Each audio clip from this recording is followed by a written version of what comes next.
I like how right before we started recording, there was just like a crack of a beer or something. It was from one Craig. Yeah, no, it's fucking Craig. He's drinking them. That's sure it's Craig. Yeah. No, it's definitely me.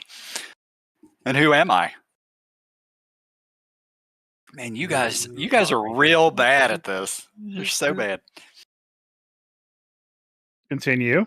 No, I'm just waiting. I threw it out there, and there's 3 other people. What are we doing here even? This is now a philosophy podcast. Oh, god damn it. But why do we DM? I thought Shelley took it over and it was actually a wrestling podcast. I was hoping for somebody to come in here and just crash through a wall or something. But... Yeah. Oh yeah. Oh What? shit. Yeah, Chris. Why are you here? Yeah, why are you even here? Well, there may be a surprise about that. Maybe soon. Oh no, she is going to come Oh, crashing boy. through a wall. Crashing through the podcast. All right, fine. I'll do the intro. I'm Yeah! Grumpy Dungeon Master Christopher. We're the Grumpy Dungeon Masters. Someone here is Jay. Hi. Okay, and then Dan. Yo. And then Flail Snail Christian. Hello. Spoilers. Oh man. Okay, so wait, are we all getting a monster that's associated with us now? Ooh, If probably. that's the case, I would be the Flail Snail this week. Yeah, then Dan would be the Flail God. Snail. The Flail Snail. And then Christian would be some kind of like brood monster. You're a ginger, so you're already a monster. And I'm Yeah. a giant, obviously. So, Yeah. That's a given. hey, we're done. I'd rather be like, can I just have like a reverse centaur attached to me? Like, No? okay. No, your obsession with that's kind of weird. We need to talk Yeah, about it's a that, little but weird. We gotta- offline. We need to talk about that with your therapist. Yeah. Yeah, we're gonna talk about it tonight for sure. Oh. I have stats. I've got stats for it. So do we want to launch right into the ecology of the Flail Snail, or do we want to save that for later? We'll save it for later, but doing it at the end seems to be the best for us, I think. It is a long one. I'll warn you of that. It is a long Okay. one. All right, right, we'll leave start a time little for it. sooner. So I guess the only thing really that has come up recently is I actually finished my Waterdeep Night of Many Serpents campaign. And it was actually a couple weeks ago. We just had other topics to discuss since then. And I kind of want to talk about it and just, mention that, it was done. And I think the players had a really good time with it. It was pretty difficult for me to complete it because like I had a lot of scope creep, I think, at the beginning and wound up almost doubling the amount of time that I ran this campaign versus like the first act or what I even have planned for like the third and final act of what I've been trying to run together. So overall, the story is that the first act of my Waterdeep setting was we kind of retold the Dragon Heist story again. And we went through essentially Dragon Heist, but at a little bit higher of a level. And we did the Fiendish Summer run of it, where basically the Catlanders had taken or trying to find the treasure. But we started with the objective that the treasure had already been found. And because they failed to get the treasure, they were just moving forward with their plans to give Waterdeep over to Asmodeus the same way that other people had given over Elturel to Zariel. So that's kind of how I started that So story. They're just gifting cities to devils. Essentially, yeah. That's like a Christmas thing. It's like, here, I got you this. Well, they were working out a deal to try to figure that out. The players never really got into the countering the deal sort of thing. They just brute forced their way through the Castellanders and just murdered them all. I mean, to solve the problem. That's what players do. That's how every problem's solved in D&D. Yeah. But it wasn't bad. It was a lot of fun. But so Act 2 is I took another run of Waterdeep from Waterdeep Dragon Heist, which was basically Manchun shows up. And I had this long running kind of gag in the back of my head with one of my players. One of my players is named, the character's name is Doc. And when he made this character, he decided to basically just have it be the same character from the first time I played Waterdeep Dragon Heist years ago. And essentially, it was a clone of his first character. We laughed and we called him Doc 2.0. So I took that a step further and basically made him a Manshoon clone for this Manshoon storyline. And the background story to it is that another Manshoon years ago, maybe centuries ago, went down to the Dwemer core of the Dungeon of the Mad Mage and created a cloning facility where he was attempting to create other different clone variations or simulacrum variations of Manshoon, to kind of almost like have his own way of getting immortality different from the other Manshoons. And through all of that, he was able to kind of create these simulacrum clones that were of different classes, whether it be fighters or clerics or rogues.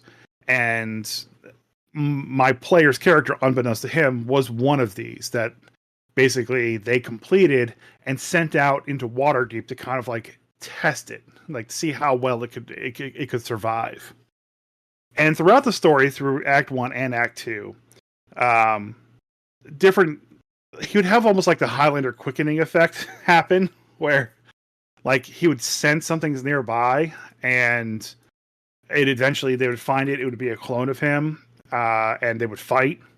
And it was fun doing stuff like that. He really didn't have any idea why this was happening, but he decided to get an amulet of protection from detection, whatever that one's called, that specific item. And so I couldn't have clones hunt him because that whole quickening effect wasn't happening for other players. Yeah. So I couldn't leverage that aspect of the story because I really wanted to. And I guess I still could have, but he made sure as a player to basically hide his identity at all times. He wore plague doctor's masks and stuff like that, and never really talked about who he was anywhere. So he wasn't really leaving me any kind of like room to have a doc hunt him down and find him. But overall, it was quite entertaining to kind of run that storyline and finally get that completed. They eventually found the cloning lab, and when they got to the end, they kind of discovered all the different clones of him. I had a bunch of different like monster variations that I couldn't like use on a normal basis, but got a chance to actually use them. Like there was this one kind of weird cleric. I can't remember what the cleric variation was, but every time the cleric dies, you roll on a table, and it comes back as a different kind of monster. Like it could come back as a slime, and then when it died again, you would roll again and come back as an undead zombie variant of itself. The fuck is that from? I don't know, but it's a legitimate monster. I got to find it again. But it was pretty cool to have all these different kind of docs, quote unquote, to fight. But eventually they were just working their way through the storyline. Like I said, they found the cloning labs. They were able to uncover that the real Manshoon, or quote unquote real Manshoon, that was in Waterdeep was basically trying to usurp Lariel Silverhand as the Open Lord of Waterdeep and the Blackstaff of Waterdeep to get Waterdeep under his control so he could have that entire city be underneath him and, in his mind, prepare for the apocalypse that was happening with the third act that's got to happen. I have a giant planet that's descending upon Faerun that they got to deal with. So this Manshoon's plan is like, we're going to take over Waterdeep and use that as our base of operations to either evacuate the planet if we want to, or, control the few people who need to escape the planet, or just, survive the apocalypse of one of the most well-populated, well-funded and fed cities in all of Faerun.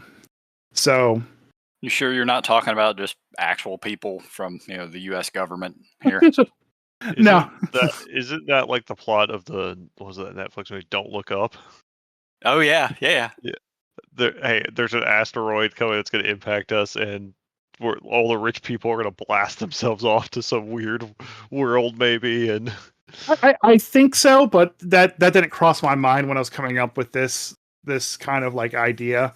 Manchune and his evil buddies are to blast themselves off into some weird dinosaur world and then get eaten.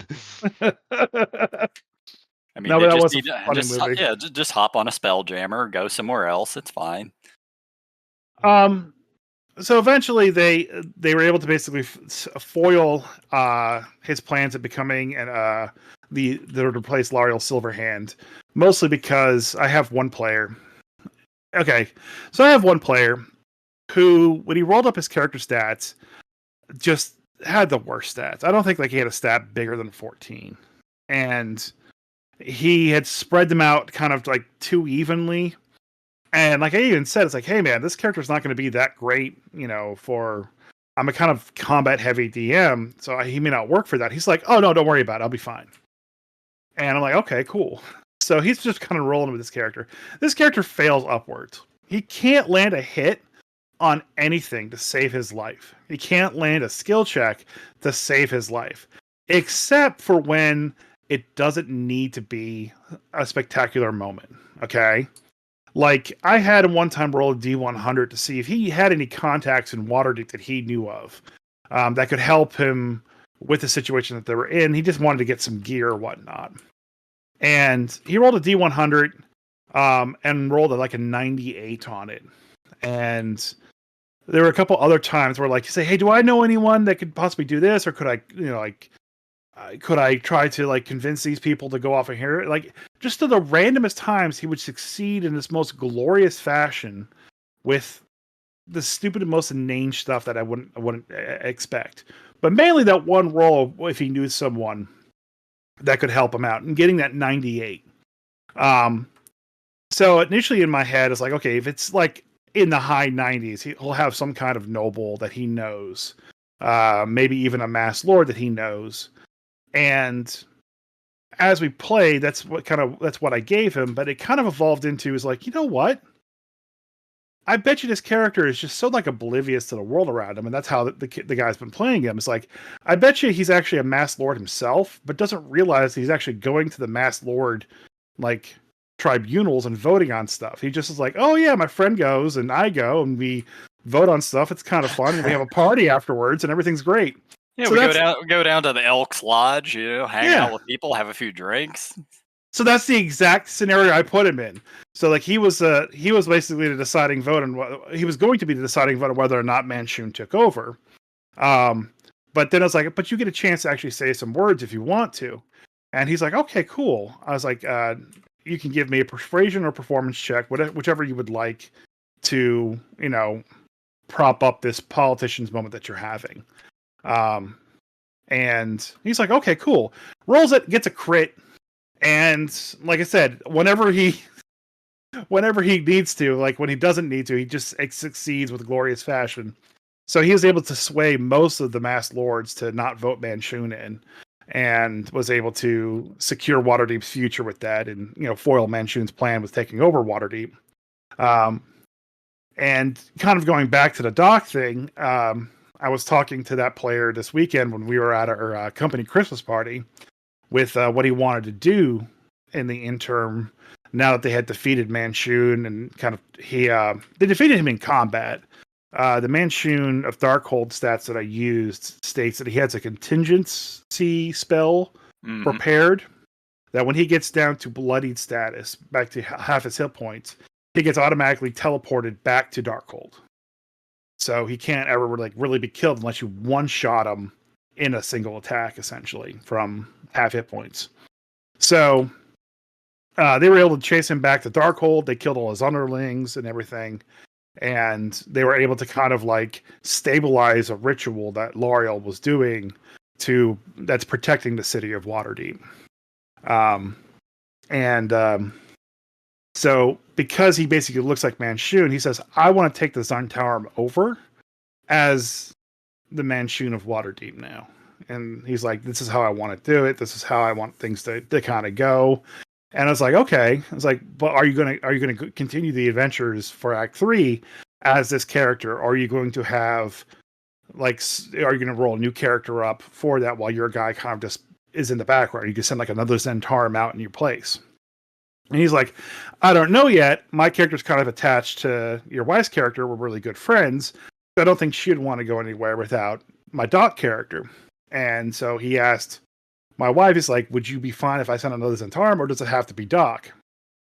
And she goes, I'd really prefer it to be Doc that goes out with us. And he's like, okay, cool. And he looks at me and goes, can I go back down to that cloning lab and clone another one of me and leave that clone in charge of the Zentarum of Waterdeep? And I was like, we could roll for it later, but I don't see why not. So he's going to, at some point in time, reach out to me. We're going to work through that scenario where he's going to start creating clones of himself, I guess in typical Manchun fashion, where he's then going to establish the Zentarum of Waterdeep. And It's like a genetic thing with Manchuns. You just have to clone yourself. yeah, it's been kind of crazy, but I was really happy in how the story ended, and I've already been planning out the next act of the story. Pretty much, I'm gonna do what I thought they should have done with the Eve of Ruin, and bring in some stuff with the pedestals that existed everywhere and stuff like that they just decided to not do anything with, because the story essentially is something that I thought of when I was playing 4th edition, and it involves the Weavers, which should be an anatomy at some point in time, the anatomy of the Weavers. But it's something it's a monster that I found when I was doing 4th edition. Spellweaver? Huh? Spellweavers? No, they're just called Weavers. It's from Forgotten Realms. Mm-hmm. There's a Spellweaver. I don't know what the Weaver. Yeah, Maybe they might have. I got the book right here. yeah. I mean, if it's a Spell- 4th edition thing, I'm not gonna. I don't doubt that there's something called. No, some- are you talking about the guys that are responsible for all the obelisks that were in 5th edition? Yeah, Yeah. I know what you're talking about. Yeah, they're Weavers, right? I think they're called Weavers. Yeah. Yeah, they're just called Weavers. Spellweavers are also known as Weavers. Do they six have arms? Yeah, and they have 6 arms. Yeah. Yeah, that's the Spell Weavers. Okay. Spellweavers. They're just the Weavers in the 4th edition book. But they were tangentially mentioned in the Oh, okay. Sorry, real quick, I looked it up on the wiki. Apparently, they are not in 5th edition. Well, they There's are no in stats. They're not. They're mentioned though. Yes, Yeah, they are I know that. I know they're mentioned because I've seen them mentioned, but there's no stats for them. I wonder they're if they dead. didn't do some weird obelisk thing because they just couldn't pull together like the idea or the story in a coherent enough fashion to do it well. I don't believe that's the. I believe what the answer. I believe my belief is that the multiverse is a really big thing at the time when they were developing that book, and they were like, no, do multiverse stuff instead. And it's in fashion. Everybody has to do it. Yeah, because that's essentially what the Eve of Ruin is. It's just a multiverse adventure. And like I said, it's not. I mean, there's been a multiverse of worlds in D&D since 1st and 2nd editions. That's not Right. a new thing. No, it's not a new thing, but it would be an adventure that is the capstone adventure that travels to all the places and does all the things with all the realms, So I can see why they kind of did that, but they kind of left this, really cool obelisk thing to the side and just never did anything with it, which is really Maybe they'll pick it disappointing. up. Who knows? No, they won't. When you finish reading the book that kind of ties it all up, they just leave them as things that exist for no known reason except the Weavers. So something to do in 5.5. Brand I new doubt it. story. What is- brand new What is story the arc. book that you're talking about? It's the one that redid Fandelver, so it's Okay, the Fandelver Shattered Obelisk. and the Shattered Obelisk. Yeah. I'll look through it. I'm never gonna run a public adventure, so I will say, don't look through it until you finish your current campaigns. okay. Is it gonna spoil the only published campaign I'm playing in is I'm not going to say anything else. Don't All look right. through it. Yet. Yeah. Okay. It might. Okay. He's right. It very much might. Okay, that's the one I've avoided because that's the one I'm playing in. So I have Yeah. avoided that. So okay. For anybody else listening, we're talking about Rime of the Frost Maiden. So. Yeah. I mean, it is common knowledge that over a number of published adventures, there are obelisks, and there was a reveal that the spell weavers created them. And other than that, let's leave it at that. Yeah. All right. But yeah, these guys appeared first and second edition, apparently. Yep. Yeah. Yeah, I've So used they've been them around in- a long time. I remember them from second ed. See, I don't I remember ran where, but way back in second edition before there was all this nonsense, fifth edition nonsense about Waterdeep. They had there's multiple Waterdeep books for second edition, but there's a book, and then there was a box set called City of Splendors, and then there was Ruins of Undermountain and Ruins of Undermountain 2. And I ran a long Waterdeep / Undermountain campaign in second ed in high school out of our chess club for for 4 years. fucking nerd. Yeah, Nerd. I was. But the Yeah, man, Weavers. you're a nerd because you know why? Because I went to chess club to play Magic and Dark Sun, boyo. I just played D&D in my break, like lunch break. No, That- we'd stay after for chess club once a week. We'd play it, and we'd play chess 2 sometimes hours too. or so. But yeah, we'd have 2 hours to get in there. I had a huge table because it started out small, but eventually I had it was like 12 people playing in the. Oh my god. Yeah, people just wanted to show up and kept coming, so That's cool. kept adding people. So Yeah. so I got my Act 3 planned. It involves essentially a planet that, you've heard of Nibiru? Oh yeah. Planet X. It's a conspiracy. Like, there's this planet that orbits our solar system over X thousands, 100,000 years. It's full of Scientologists or orcs or lizard people or full of gold or whatnot. And Definitely It's- full of Scientologists. Yeah, that's where they it's- go. Good. it's God damn it. that's one of the theories is that it's the planet that Xenu reigns from, and he's coming to Earth on this planet to take it back for his Yeah, or man. to basically destroy it. So everyone that's paid their dues into Scientology for long enough, right. you can So- get a ride with Xenu on the new planet for a yearly installment of $199.99. So Nibiru is supposed to be this giant planet that has these two trails of green gas that form horns off the back of it, and like I said, it cycles around every once in a while, and that's essentially. I've always liked that. I always liked that conspiracy. I like that idea of this planet that just shows up and brings death with it. Not essentially crashes into you or anything, but it's just this horrible thing, and that's kind of what my Act 3 is this, and I've tied it into the Weavers because what I read in fourth edition, there actually is a planet in fourth edition with the Weavers that kind of syncs up, and I decided to bring all that forward. So I'm having fun with it essentially. But beyond that, I decided to work in the obelisks. I'm not going to work in Vecna, unfortunately. I thought about it for a little bit, but decided not to. I mean, Vecna coming out of nowhere is a little weird. Yeah, that's what I But thought. that said, to do Vecna properly, he needs to be the secret villain anyway. That Yeah, is revealed after years of everything. But whenever you realize who it is, you're like, son of a bitch. But yeah, I mean, the way he was presented in Eve of Ruin is just, hey, Vecna's the bad guy. We know this from the start. Cool. Yeah, it's not a great way to showcase what they go with as he's the god of secrets and evil magic, but right away that he is the bad guy and he is definitely doing this thing. I hate it. I hate it. If somehow there was something that was actually more in depth than that, now actually Vecna's been deposed and it's actually somebody else, but we're using Vecna's name or something like that. At the end of it, I would have been on board. But man, it really is just a shitty version of Vecna causing the end of the multiverse, and you gotta thwart them. And it's like, come on, it's what it says on the side of the tin. I think what's most disappointing about it is, even though you do, once you assemble the rod of 7 parts and you dispose of the secret villain, that's not really a secret villain because you kind of figure out fairly quickly. And you actually stop Vecna. You never actually meet Vecna. It's just his avatar that's currently in that reality causing the wish ritual to kind of like collapse in on itself.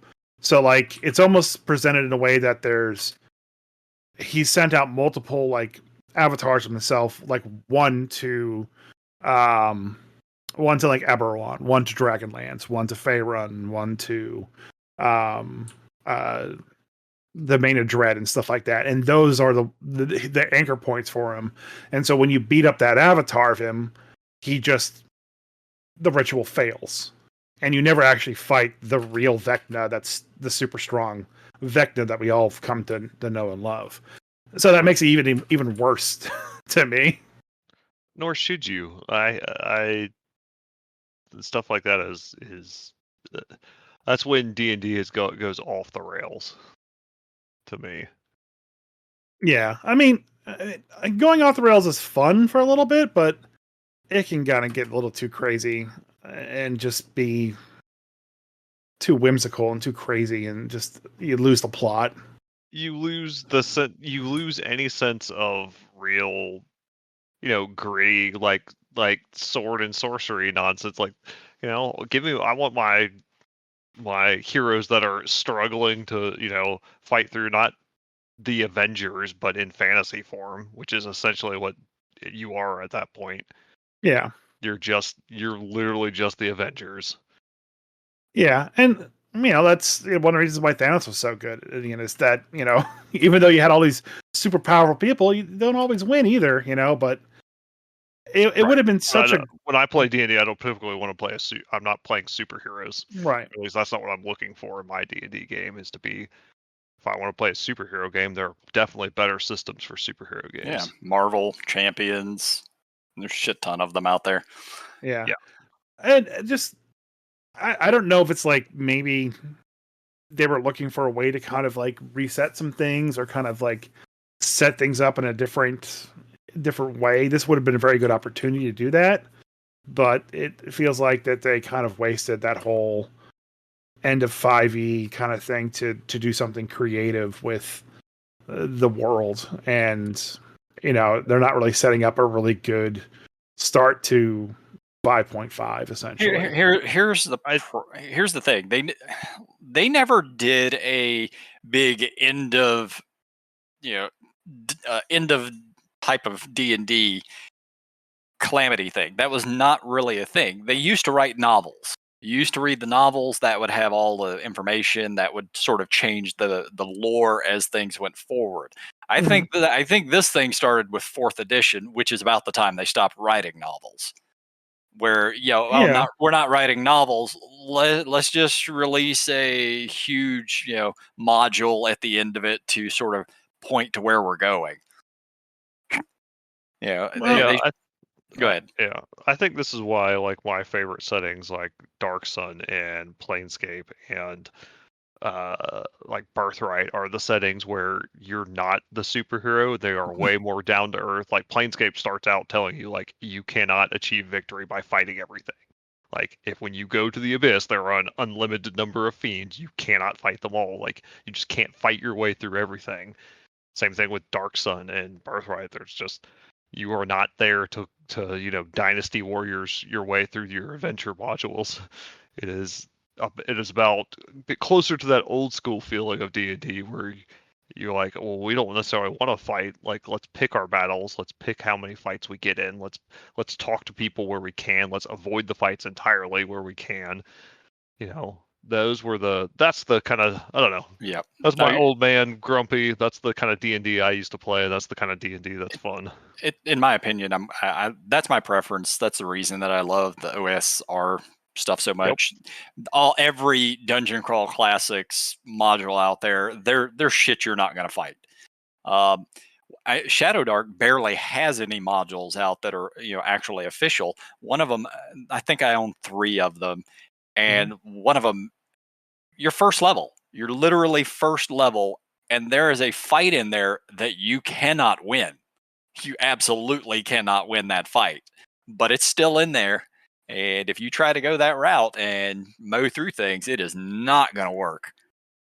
Yeah, I mean, that's where it's gone since somewhere in the lines of 3rd and 4th and 5th edition, they decided that every encounter must be balanced for the level so that you can fight everything. Like, you must be able to achieve victory through every encounter with combat. I'll say that's not necessarily true. You encounter Count Strahd von Zarovich at level 1 in Ravenloft. You Yes. cannot defeat that encounter, even at level 5 when he comes back and fucks with you. I agree, but that's why Ravenloft is regarded by everyone. In fact, even people that don't normally like 5th edition D&D say Curse of Strahd is the only good WotC published adventure because it's like that, because it's that kind of open world where you can explore, because you can get into fights and things that you cannot win, because it allows you to fail. As I well know. There's a couple of scenes and encounters in Rime of the Frostmaiden as well that you could get into fights. Like there's two random encounters. You could fight a CR20 ancient white dragon. Yep. Sure, she's blind, but she will fucking kill your party. With a single breath weapon. If you don't have a bunch of people with cold resistance, you're dead. You're not getting cold resistance. You guys wisely avoided fighting her twice. Yep. Actually. So, yeah. You guys could have encountered and fought the Frostmaiden in her place. You probably could have defeated her, but she was on her home turf. And I wasn't using base ass stats either, so Yeah, and there's also the thing. That's why, because they're march out, because you're not using base stats. If you use her base stats, you can survive it pretty handily. Yeah, you guys are like level 9 then. You'd probably be okay. Yeah. Well, I mean, you can beat the first couple forms, but the third form is pretty rough to beat. Spoiler. I mean, yeah. Sorry. There's a couple. Rime of the Frostmaiden was interesting because they used so many different people to kind of write those encounters, and then they kind of like just feels obvious. Yeah, but then they kind of like just threw them all together. So like it does take a lot of work to figure it out, but like you can just randomly just wind up. I think you're well past this point, but like the Jarl Moot or whatever it was, where you have to fight the giants, like the mind flayers.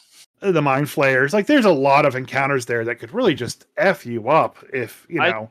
I think, and this is my impression as a player that I haven't gotten to read the module or play through everything, and I know that Dan has changed things and used different stats for some of the things, but I think that they were trying to replicate the success of Curse of Strahd with Rime of the Frostmaiden. That's why it's kind of it's pseudo open world. You know, you're stuck in the Icewind Dale, but you can kind of choose where to go to. Yeah. I really think they were trying to emulate that in the Forgotten Realms and try to go, okay, we got this thing, you got your big bad that you might be able to encounter at different times and you can't fight right away. You're stuck in a certain area, it's harder survival. They're trying to emulate it, and they just they didn't quite get there. Well, I mean, part of it was the lack of actual survival anything. Yeah. Beyond like the first page, like within the second session, you can have everything you need to survive in Icewind Dale and never really have to worry about it. Especially if you have a druid. Just like, oh yeah, so we all have winter clothing, and we have snowshoes, and we have good berries, and we're fine. Everything's fine. Or have a ranger, and it trivializes everything outdoors. Yeah, we ended up using the Tasha's version of Ranger, so it didn't just trivialize everything. But still, I mean, at the end of the day, you're rolling advantage survival checks at like +10. It basically did anyway. Yeah. In the beginning, with my players, first, second level, that was definitely a struggle. Third level, they were good, except for the whole mind flare incident. But once you get to third or fourth level in Icewind Dale, unless you just get one of those crazy ass random encounters, it's pretty handily run. Like for lower levels, I could say it was definitely, we were very aware and thinking about the environment when we were deciding where we wanted to go, if we wanted to risk taking a fight, because we knew, we don't want to be out and exposed too long, because the cold itself is dangerous for us right now. But by the time we got to mid-level, like we had all gotten stuff up so much that frost checks are not very dangerous generally. Like there's occasionally we were in situations where they were really high, and we'd have one or two people that would fail one and get a level of exhaustion or two. So that was a thing, but the higher we got, the less of a thorn in our side it became, and then now we're just kind of cruising around. I feel like chapters 1 and 2 worked well together back to back, and then 3 and 4 worked well together back to back, and then 5. And I don't remember how many other chapters there are. I think there's 8 total. But like the last couple all work together by themselves, all together. But there's like this weird, like going between chapters is really hard. You have to do a lot of finagling to get that to work, and that's where that's where the lack of right. consistency with the writers comes into play. Like I had to work to even make it really make sense, and I'm pretty sure everyone still noticed the jarring experience of going from one thing to the next. So Yeah. Well, yeah, there's definitely some places where there was a noticeable shift in tone. Yeah, where you're just like, this is definitely different. This is a whole different event. It felt like we were in a weird different adventure, like like in a TV series where you have like a 12 episode series, but for 2 episodes they go and do some weird side quest that has nothing to do with anything else, and you're just like going, what the hell is going on? And then they go back to the rest of the show and it's fine. You ended up in the filler episodes. Yeah, you end up in the 2-episode filler where we don't really know what to do. The entirety of the Shardland Dragon experience, yeah. Yeah. I love as cool as that chapter is, like if there was appropriate build up for it, it would be much better. I mean, the only really encounter they had with the dwarves was I think one of those, the little like citadel they had set up to the north of one of the northernmost cities, and that was it.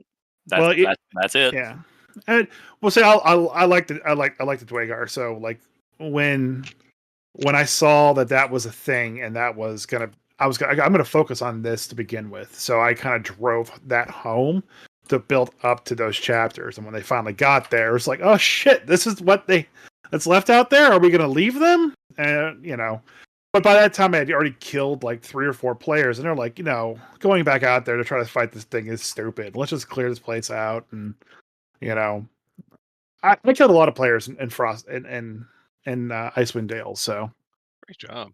Yeah.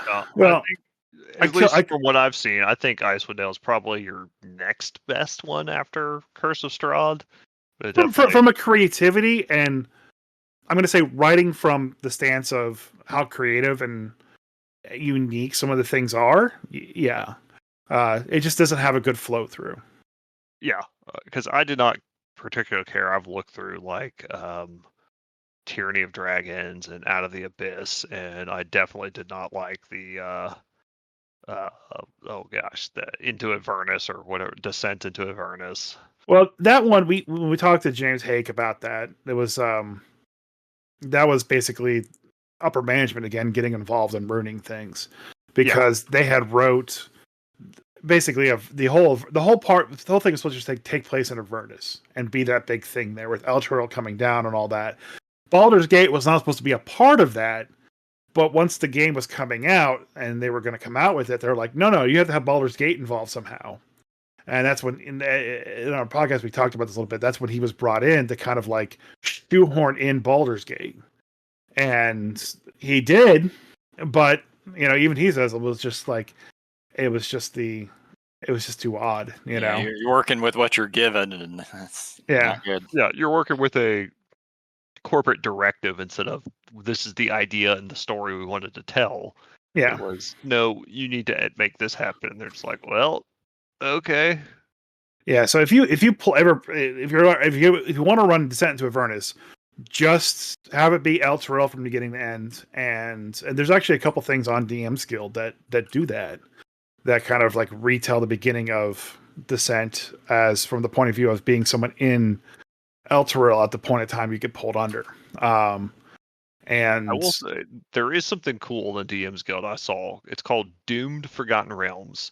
And the whole premise of it is so it takes each of those Forgotten Realms modules they've had, Descent into Avernus, the one with giants, Out of the Abyss, and the Tyranny of Dragons. And it just assumes that the heroes failed and the villains won.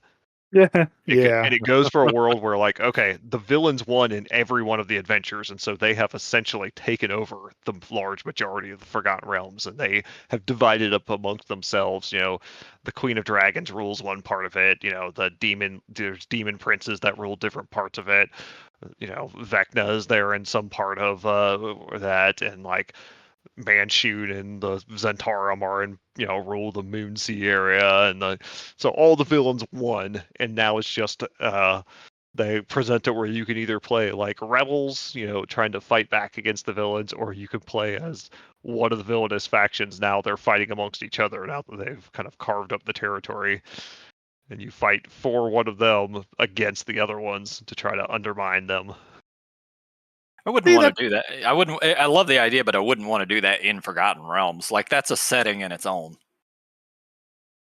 Yeah, I think they were trying to work with, you know, what they have. It's instead of trying to, especially if you want to actually sell stuff and get some recognition, like trying to create your own stuff is much harder to come out of nowhere than if you're taking the stuff that people already know.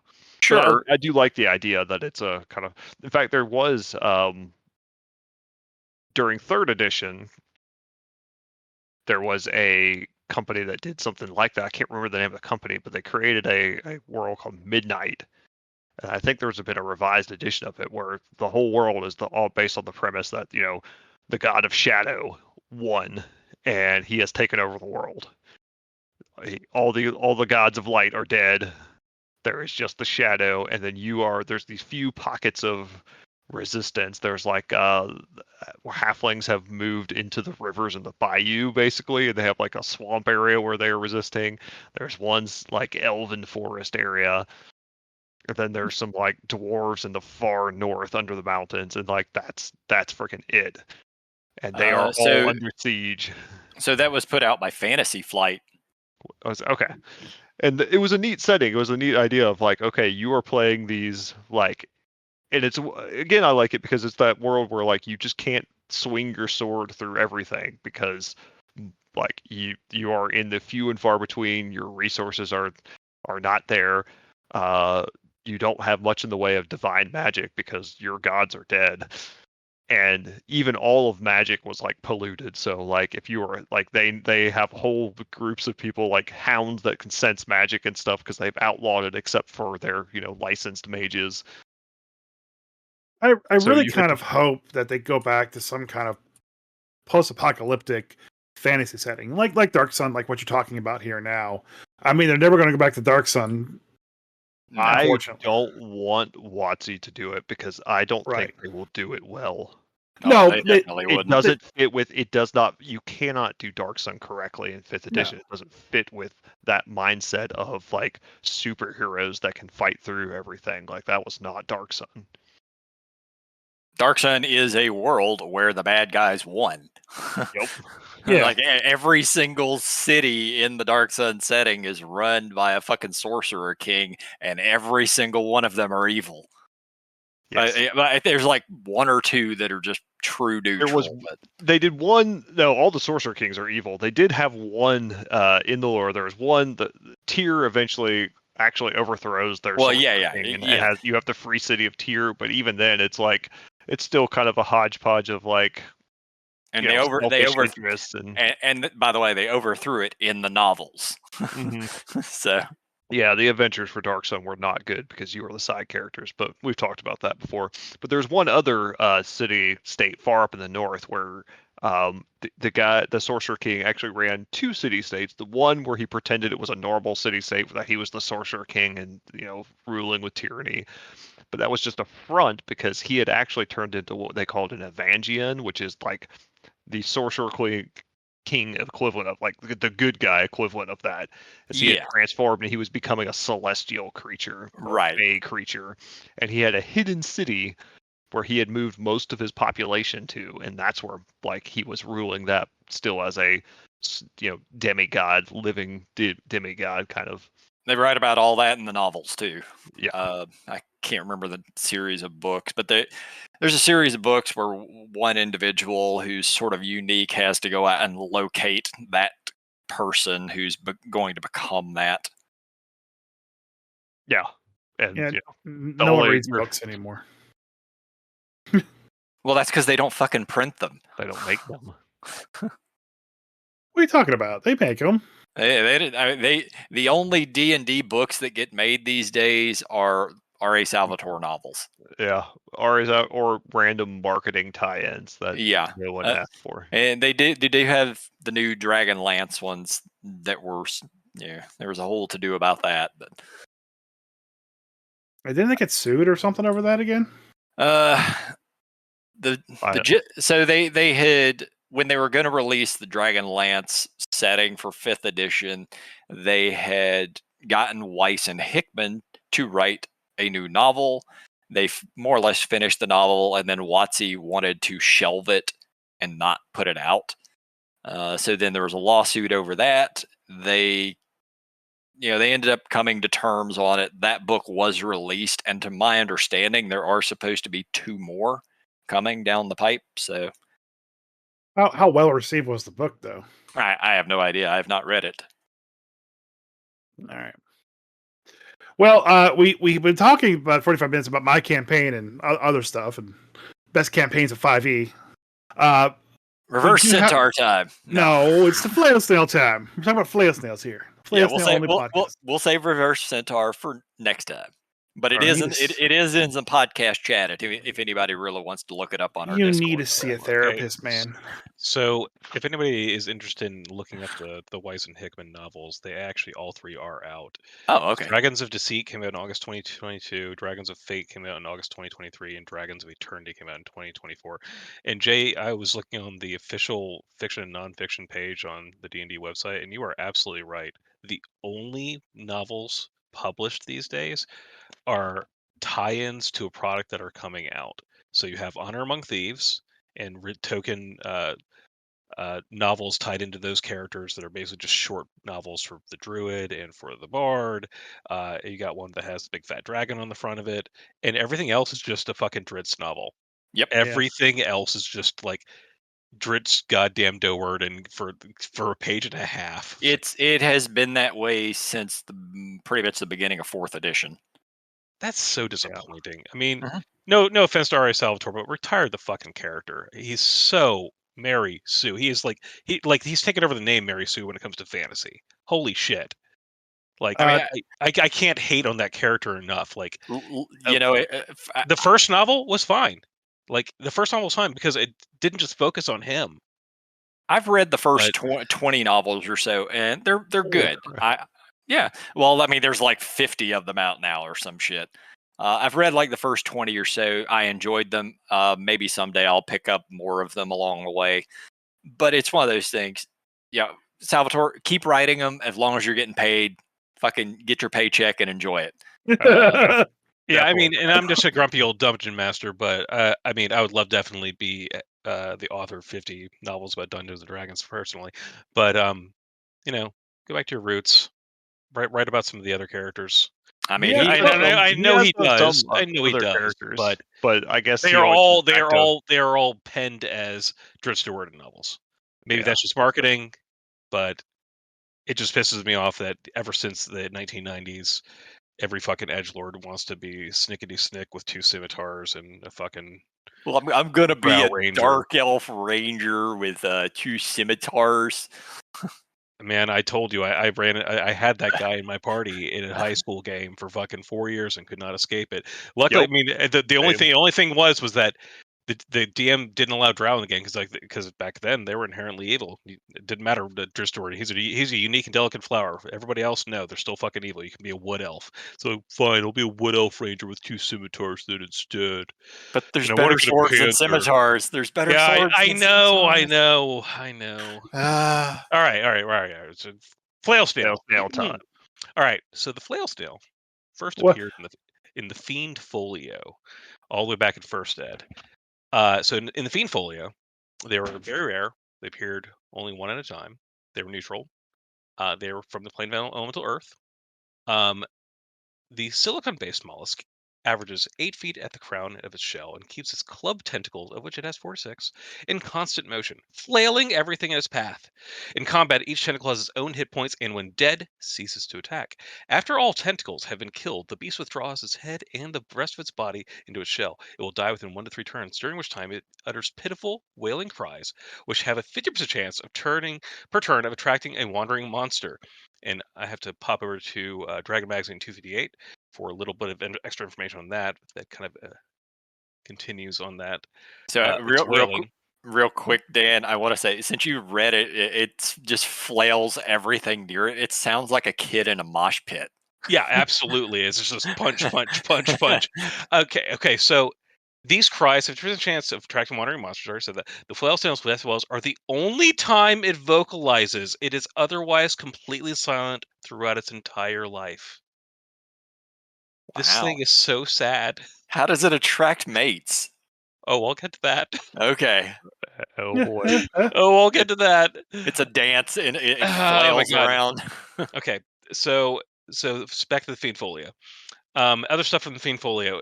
In melee, each of okay, here we go. The creature's body also has hit points, but it's so adept at withdrawing into its shell at high speed, it can be regarded as -8 AC. Which, if you guys played first and second edition, you know that is serious business. That's like a fucking. Yeah. That's like That is a fighter plus- wearing +4 full plate and like with a +2 shield. that's the equivalent of like a fucking 28 armor class. Like that's Yeah, those are the kind of ACs you saw on like archdevils and demon Yes. princes. yeah, Well, that's like this is the Fiend Asmodeus. This is the Fiend Folio. The armor class of its flails is only 4, so that's hittable. That's like hittable. a 16. Yeah, 16, Yeah. 17. So the flail snail is immune to fire damage, normal or magical, and poison, but is hypersensitive to bright illumination and hence is always encountered at night or underground. The highly colored shell affords the flail snail partial protection against magic, acting as a type of robe of scintillating colors.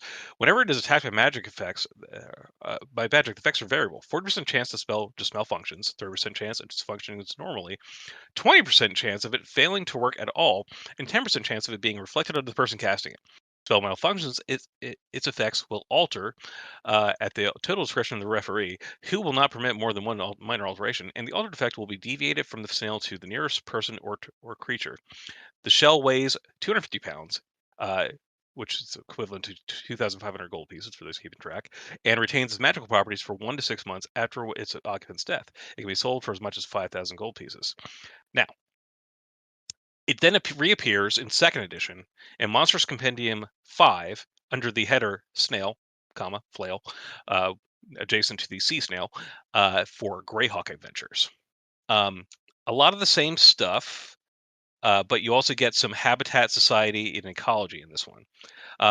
Flail snails live peaceful lives, crawling up and down dungeon and cavern corridors. Normally quiet, flail snails aggressively defend themselves, chasing attackers until they withdraw more than 20 feet from the sensing range of the snail.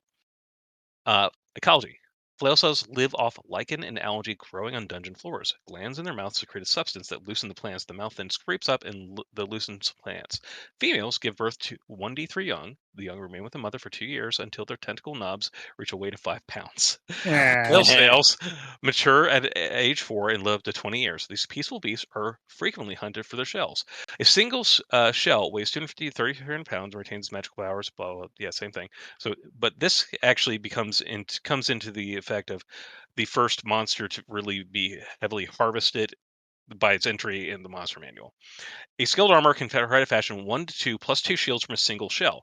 These shields affect spells as did the original shell until their magic fades after 1 to 6 months. After the magic fades, the shields continue to become +2 magic shields. In addition, freshly ground snail shell is needed to create robe of scintillating colors. Oh, Going back to man. the Fiend Folio entry. One robe can be made from a single shell. Shells sell for at least 5,000 gold pieces on the open market. All right. Popping over to Dragon Magazine now. So like I said, I got a lot of windows open here. Now, wait, what was the title of the article? Because that's very important. So this is great, absolutely great, and there's some excellent sketches of it. The ecology of the flail snail, the price of failure. It's so And it good. is a first-person written story of Oh. a gathering of the Monster Hunters Association, and a gnome going before the Monster Hunters Association to get rid of this flail snail that's in their mines that has killed 3 other miners. I'm going to skip over Miners or most miners? people mining with a pickaxe trying to get gems and stuff, Ah, miners. Yeah. not children. Um, so eventually they pull out their sage, who then talks about the flail snail. Will-o-Quisp, not Will-o-Wisp, Will-o-Quisp, settles his notes, a book of notes on the podium as Buntleby started their presentation. The flail snail is a land-based gastropod different from the standard garden snail in its unusual size, the magical properties of its shell, and the addition of its multiple flailing appendages. We'll address each of these differences in turn. Will-o-Quisp spoke up and says, the flail snail averages about 8 feet in height, the highest point, of course, the crown of the shell. They're only 10 inches tall when newly hatched, although they grow quickly, reaching full size within 4 years. The creatures have a lifespan of about 20.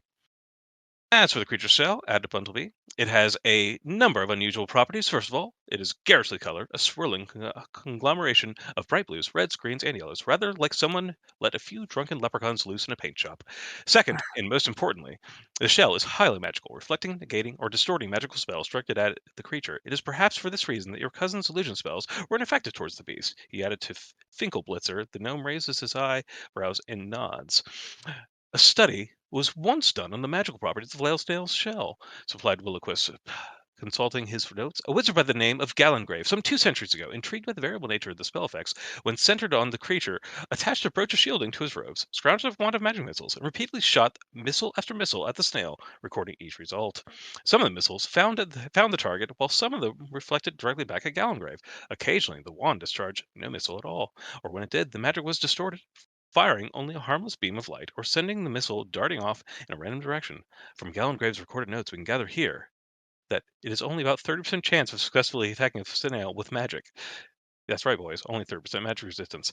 Not a promising figure, or I guess 70% magic resistance. Finally, there are the flailing appendages themselves, some of which, from which the creature gets its name, says Buntleby. Each snail begins its life with 4 to 6 appendages, and much like the number of limbs on an osquip, I don't know what the fuck that is. That's our next ecology. Yeah, next All up, right. the osquip. The number of flails on a flail snail seem to have no correlation with the number of flails of either of its parents. Oh, how very fascinating. But how do we kill it? Several methods suggest themselves. We could simply hire some skilled men at arms to attack the thing with better armor and weapons than no much miners had available. And if the warriors concentrate on attacking the creature's flails, the creature would no doubt easily be dispatched. No good. Our funds are too low. I agree. I'd rather not spend money when there are no doubt alternative solutions available. Plus, you know how I feel about warriors. Overvalued lunkheads with more muscle than brains. Any dolt can pick up a sword, and it's just them bitching about warriors for a while. So it asks what do flail snails eat. So there's some interesting stuff here that in like the footnotes here about its slow speed. It literally only has a speed of 10 in any edition you look at. It only has a speed of 10, so it's fucking slow as molasses. And it only actually can see about 20 feet. So like essentially, if it sees you, it's going for you. It's going to attack you. If you get out of its line of sight, you're good. It's So literally just walk away. just literally walk away at whatever speed you got. You're fine. So there's some other interesting stuff here that I found. So the magical shell protects it from all magical energy directed at it. Whenever a spell or spell-like effect is cast at Flail Snail, the following results occur: 0 to 40 on a 1 to 100 spell malfunctions, 41 to 70 functions normally, 71 to 90 spell fails to function at all but is expended, and 91 to 100 spells reflected back at the spellcaster. So yeah, the way to kill it is just destroy its tentacles, or its flails rather. But there's another thing here that I thought was great. Okay, here it is. This it. There essentially it leaves a trail of mucus behind that hardens, that can be basically used for glass, glass window panes. Huh. Like I was like, what? Um, but the other stuff that can be made from its from the creature, at least in first and second edition, was so you had the +2 shields that had an anti-magic property for them for 1 to 6 months. You Yep. make 2 of them. You grind up the shell and create a robe of scintillating colors. You can make potions of fire resistance, and you also make elixirs of health, potions of climbing, and also apparently elixirs, filters of love, as well. Which uh, so let me skip ahead to that part. So because you asked how they mate, I just believe the creature's love darts may be used in filters of love. Love darts? What in the world is a love dart? A small dart of shell-like material that made in special sacs in the creature's body, answers Will-O-Wisp. You'd learn of such things if you allowed us to brief fully instead of concentrating only on combat and useful body parts. The Flail Snail's mating ritual is quite fascinating. First, the snail's a subject for another time, sir. So that's the Flail Snail in first and second edition. I then pop over to third edition / Pathfinder, and it reads pretty similarly, as well as Habitat, Society, Treasure, and what you can do with them. Fifth edition, they did an okay job when they first appears in Vola's Guide to Monsters. So they actually have in the entry a little thing there that says, this is the weight of the shell. An attack shell is worth 5 grand. And it says many hunters seek the shell for anti-magic properties. A skilled armor can make 3 shields from 1 shell. For 1 month, each shield gives its wielder the snail's anti-magic shell trait. When the shell's magic fade, it still leaves behind an exotic shield that is a perfect item from which to make a spell guard shield, which Okay. is actually pretty nice. I mean, especially for 5th edition, it's That's Spellguard shield. Let's see here. yeah. I mean, that's more information than I ever would have expected in 5th edition. Spellguard shield is a major tier magic shield. Doesn't have any enhancement bonus to it, but while holding it, you have advantage on saving throws against spells and other magical effects, and spell attacks have disadvantage against you. So that's fucking great. Yeah. Doesn't require attunement, anything like that. So, in addition, it says a flail shell can also be used to make a robe of scintillating colors. The shell is round and added to the dye while the garment is being fashioned. The powder is also material of the ritual components of the robe. So, in 5th edition, in Vola's Guide to the Monsters, Blaze is hang on. Blaze is snoring into your mic again, Chris. Oh my god, I hear him. That's cute. So he's only got 52 hit points, speed of 10, AC of 16, immunity to fire and poison, immune to poisoned, tremor sense to 60 feet. So it can actually detect you from more than 20 feet away in this edition, but whatever. And it's anti-magic shell. The snail has advantage on saving throws against spells, and any creature making a spell attack has disadvantage on the attack roll. And then it gives you a 1 to 6 roll here instead of the D100.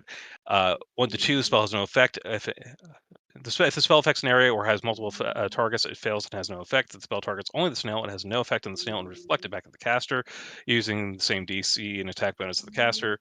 3 to 4 is no additional effect. 5 to 6, the shell converts the energy into a burst of destructive force. Each creature within 30 feet of the snail makes a DC 15 con save or take a D6 force damage per level of the spell, which is kind of nice. So the Flail Snail has 5 tentacles. Whenever the snail takes 10 damage or more in a single turn, one of the tentacles dies. If even one tentacle remains, the snail regrows all dead ones within D4 days. If all the tentacles die, the snail retracts into shell, gaining total cover, begins a swailing. It can be heard 600 feet away. Like I heard this before, and stopping only when it dies 5 to 6 minutes later. 5d6 minutes later. Healing magic can restore its limbs, such as regenerate a spell, to halt the dying process. Its attacks. It has as many attacks as it has flail tentacles. They start with 5. The damage isn't much. It's a d6 plus 3 bludgeoning damage plus 5 to hit. It's only a CR3 monster, though. Scintillating shell, once per short or long rest. The snail's shell emits a dazzling colored light until the end of the snail's turn. During the time, the shell sheds bright light in a 30-foot radius in dim light in the next 30 feet. And anybody that can see the snail has a disadvantage on attack rolls against it. And if you fail DC 15 Wisdom saving throw, you are stunned until the light ends. Its other ability is Shell Defense. The snail withdraws into its shell, gaining a +4 bonus to AC until it emerges, and it can emerge from its shell as a bonus action on its turn. I actually this one's not bad for a 5th edition set of stats. It is much more unique than 90% of the stuff they have in 5th edition. But it's I will say on brand. first edition / 2nd edition, I prefer how it just has a -8 AC if you try to definitely just attack it, but if you attack its tentacles, which makes it obvious that's what you're supposed to attack, it only has an AC of 4. I would have preferred like the Flail Snail itself to have a 24 AC, but its tentacles have an AC of 16. What pisses me off though, fast forward 3 years, Mordenkainen's presents Monsters of the Multiverse. They dumbed down the stats. Of course they did. So the They did that antimatter for cell no everything. longer has the D6 of various things that can happen. It's just the simple one of if the snail succeeds on a saving throw or the spell attack roll misses, then it erupts in destructive force, doing a D6 force damage per level within 30 feet. Just so basically, they dumbed it down to a single thing. Again, it just has the 5 snail flail attacks. It has nothing about like its wailing and retreating to its shell. Nothing about a flail dying after taking 10 hit points. Doesn't say any of that shit. Everything else is the same. It still has the information about harvesting it for Spellguard Shield and sort of scintillating colors, but yeah, There was a reason I never bought Mordenkainen's, and that's really disappointing. Like, it was actually unique. There was nothing complicated about it. It's literally a creature you encounter one of and its couple of babies. Yep. That you can just walk away from, literally. Yeah. Yep. So that is the Flail Snail. Any questions? No, I love flail snails. I have always loved flail snails. That being said, I've never actually used one. I will say you did forget something. Okay.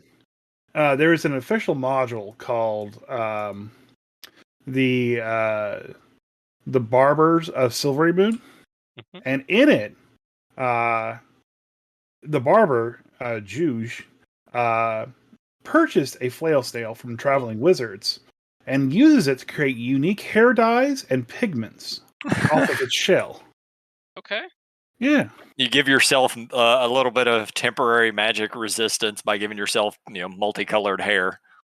I will say that I'm looking at the Forgotten Realms wiki, which is really a good source for pretty much anything D&D related, not just Forgotten Realms, because they actually link to where things are located and tells you which book they're in, which is how I found out the ecology of the Flail Snail was in Dragon Magazine 258. But notable flail snails. Unk, one of the 9 trickster gods of Chult, was a flail snail. Yep. What? Oh man. So when you run Tomb of Annihilation, I won't. when you run it, you basically can become possessed by the trickster gods if you equip certain items. So actually, I pulled it up just in case we were going to talk about it.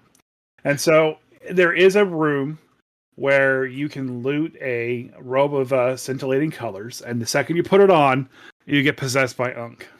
Oh my god! And it says the spirit of Unk tries to inhabit any character who touches the robe of scintillating colors. When Unk spirits manifest, read, slime pours from the folds of the scintillating robe to take the form of multiple flail-like pseudopods. A female voice echoes through the chamber. I can help you. At least, I think that's what I'm supposed to do. If the spirit successfully inhabits the character, give the player Unk's card, which you just hand him a card that has like some bonuses and gifts on it. And the gift that Unk gets is basically you can cast... the character who retrieves the crystal key to open Unk's sarcophagus receives a supernatural gift from a Sararak that varies based on the key's color. The character becomes aware of the gift. There's 7 keys, which basically lets you either come back to life when you drop to 0 hit points, a charm of 9 lives, a charm of crystal heart, the charm of treasure scent, lets you find treasure all within 30 feet of you. The charm of the swollen hag, which lets you spit up a frog as an action. Okay. The charm of the maim, which allows you to recoil a lost appendage or organ, which is very helpful in Tomb of Annihilation. I bet. And the charm of the ghoul. This charm allows you to use an action to eat a mouthful of flesh from a humanoid that has been dead for no longer than 1 day. When you do, you regain 3d8 plus 3 hit points. So that's great. I'm looking more through the footnotes on Dragon Magazine, and I have a couple more things to add because I love flail snails. The flail snail entry in Monsters Compendium 5, Greyhawk Adventures Under Snail, erroneously states the flail snails give live birth to 1 to 3 youngs. It also refers to them as silicon-based gastropods and makes reference to flail snails as females and mothers. However, flail snails, like most land-dwelling snails, are hermaphroditic. Each creature manufacturing both eggs and sperm cells. They reproduce by exchanging packets of sperm cells with another partner through the genital pore, a small opening near the creature's head. After mating is complete, each snail goes its own way, and the two may never meet again. After about 1 month, each lays a dozen or so eggs under rocks. Of these, usually only 1 to 3 hatch into baby flail snails. Oh, baby flail snails.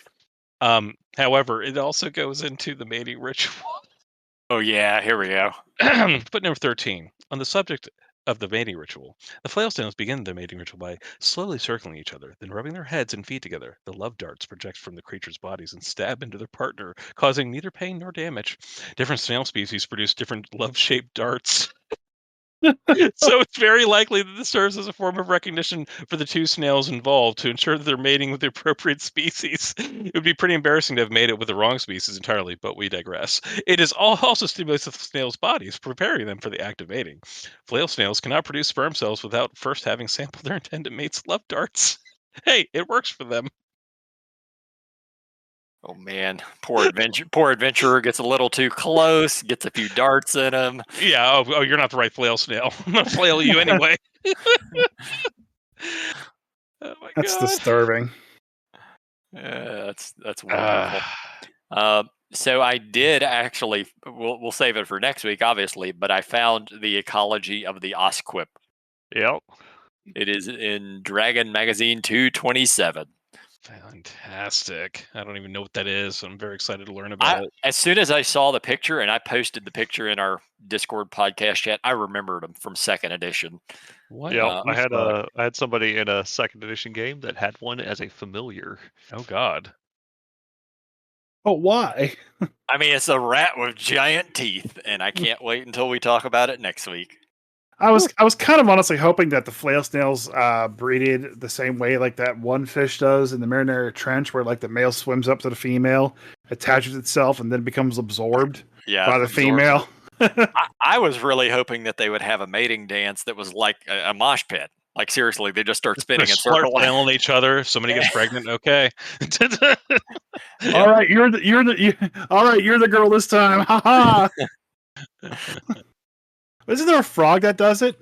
Or there's some animal, but basically they joust with their penises, and whoever loses the joust becomes the female. Like the body changes into the female, and they carry the litter. Turning the frog's gay.